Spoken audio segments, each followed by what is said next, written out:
গোলাম মাওলা রানী, আপনার কাছ থেকে শুনবো যে এই যে ভিসি নিয়োগের ক্ষেত্রে 2 কোটি বা 50 লাখের যে বিষয়টা আমরা সামনে এসেছে জানতে পেরেছি, এই প্রসঙ্গে আপনার কি মতামত? এই যে নিয়োগ বাণিজ্য চলছিল বা চলে, মতামত দেওয়ার মতো বেহায়াপনা আসলে আমি দেখাতে চাচ্ছি না। এর কারণ হলো যারা টাকা নিয়েছে রাজনীতিবিদরা, যদি দীপুমণির কথা বলেন, politician, the part of the politics, তো এই কাজটা খুবই জঘন্য।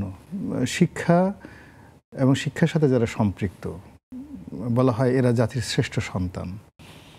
আজীবনকালে আপনি যদি 1000 বছরের ইতিহাস ধরেন, সব যুগেই শিক্ষাকে বলা হয়েছে যে সমাজের উঁচুতলার, এমনকি রাজার চেয়েও তারা শ্রেষ্ঠ। আপনি দেখবেন যে আমরা যে আর্য সমাজে যে বিভক্তি ছিল, এবং সেখানে সবচেয়ে কুলীন যারা ছিলেন তারা ছিলেন ব্রাহ্মণ।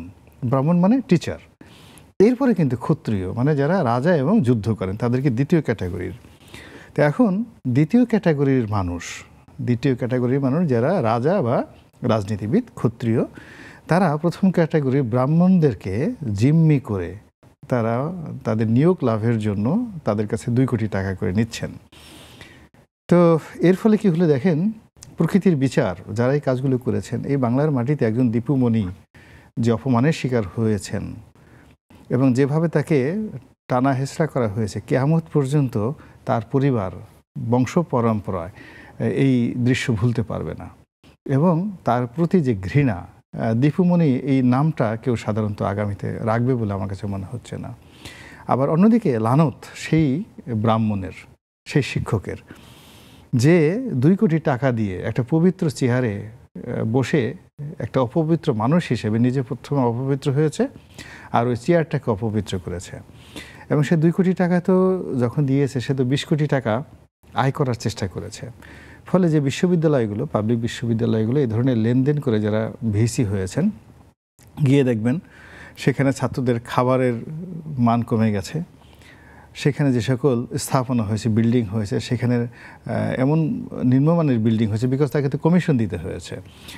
সেগুলো করে তারপরে শেষে দেখা গেল যে এক সময় উঠাতে হয়েছে এবং একটা সময় সেটা ভেঙে যাওয়ার সম্ভাবনা আছে।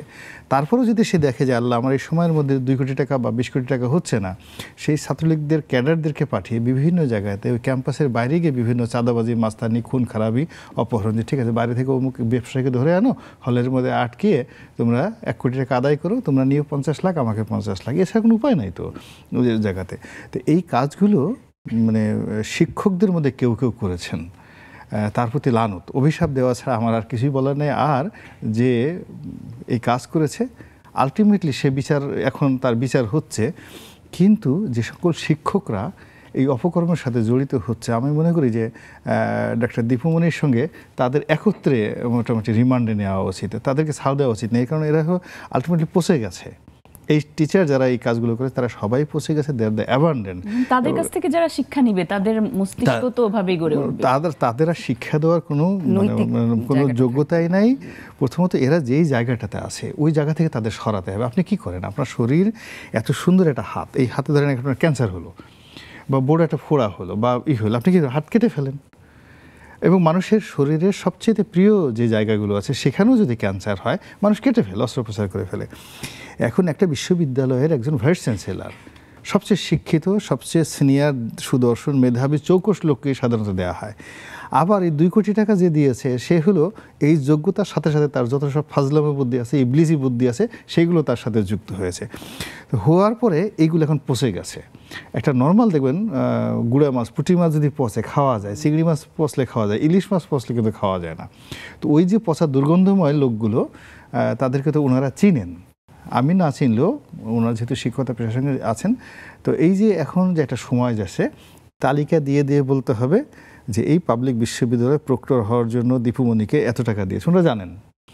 তারপরে এই ভিসি এত টাকা দিয়েছেন, আমরা শুনেছি। ফলে এই তালিকা করে এদেরকে যদি এই সময়টিতে চিহ্নিত করে শাস্তির আওতায় না আনা যায়, তাহলে এই যে ছাত্ররা বা আমরা সবাই যে সংস্কারের কথা বলছি, এই সংস্কারটা দুনিয়ার সব জায়গায় হলেও এই বিশ্ববিদ্যালয়গুলোতে এই সংস্কারগুলো হবে না।